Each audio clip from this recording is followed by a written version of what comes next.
India here in Frankfurt, Honorable State Secretary Straube, representatives from City of Frankfurt, City of Hesse, Ahaka, Ihaka, Goethe Institute, TELC, Federal Ministry of Labor, and our former Secretary of Economic Relations, Ambassador Rahul Chabra, and several others who have traveled from India, panelists, speakers, and my dear colleagues and friends, a very good evening to all of you. Since the day I came and joined in Germany, one topic that has always been of importance and interest to both Germans and Indians was migration and mobility partnership. So we were always wanting to have an event, and we want to plan it well and host it in a very prestigious place. That is how we chose this place. If you broadly see India-Germany strategic partnership, it is anchored on 5 pillars. It's trade and investment, defense and security, migration and mobility, climate and clean energy, innovation and technology. So I will give few pointers on migration and mobility.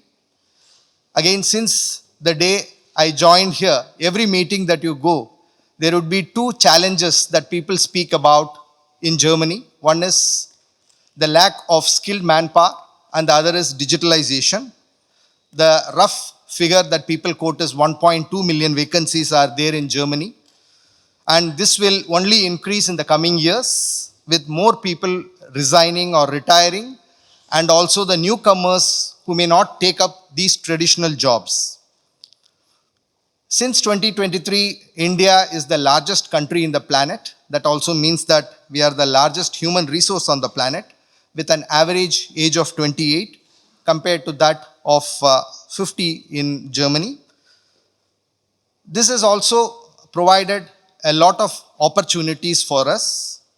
We are the fastest growing large economy on the planet. And today, a lot of professionals in India are looking at India to grow their career progression. To just give you an example, around 330 companies in India went public in 2024. More companies will go public this year compared to one company in Germany. So that also shows that the growth rate that we have been undergoing, and we have been growing around 6 to 8% of GDP in the past 2 decades. And also we have around 1.5 million engineers who graduate every year.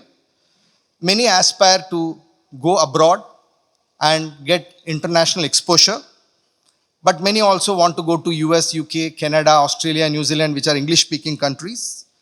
And also, if you see from the German perspective, it's not that though there are 1.2 million vacancies, it's not that everybody is welcome.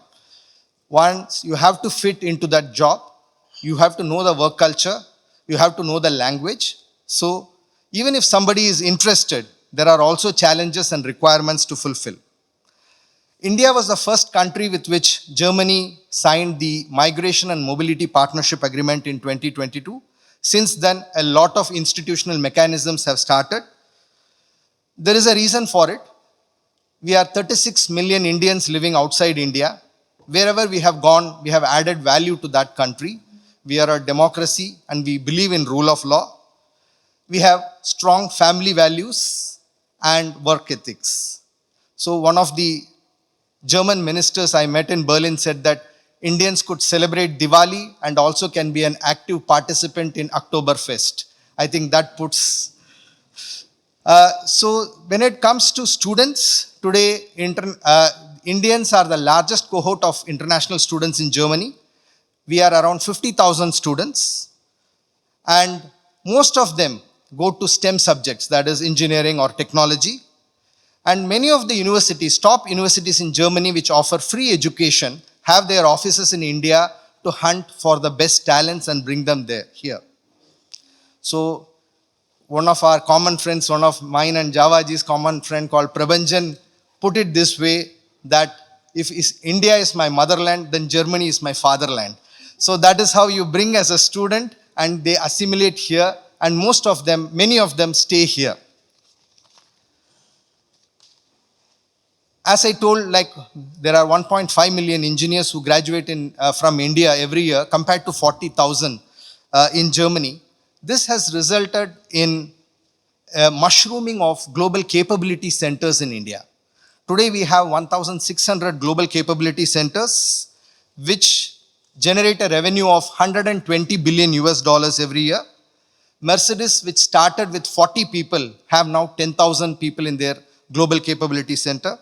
Bosch has 20,000 people in its global capability center. Today, we have become a hub of global talent. Few more points to validate my case.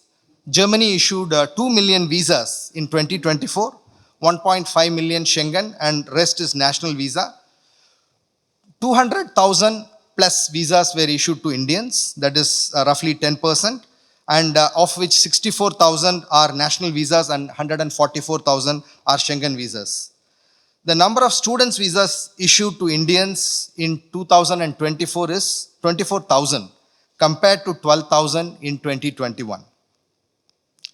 The number of Indians employed mostly as professionals and in the IT area is 155,000, and this number is growing. What do we aim to get from this workshop is, there is a lot of enthusiasm among Germans, among Indians, but that there is also a lot of confusion. There is no policy insights, like people would love to know from the Germans, from the institutions, what are the policy insights, how do we take this interest forward. Among Germans, they speak about the triple win, where the sending country, the receiving country, and the individual, all of them should be in a win-win-win position. And this is what we aim to do here, to understand it better. And we also would hope that more people will see this through social media also. We will also have an opportunity to network. And finally, I also know that there are many companies here which want to introduce themselves. If time permits, we would also give you a 1-minute pitch. And before I invite State Secretary Strobe, I would say that if we say Germany as a gateway to Europe, then Hesse is the gateway to Germany. We have the European Central Bank here, the Fraport, and several other financial banks here. There are 650 Indian companies in Germany. 330 of them are in the Frankfurt-Rhein-Main region. So we know how important Hesse is. And Hesse is also facing a shortage of manpower. We see that, we hear this always.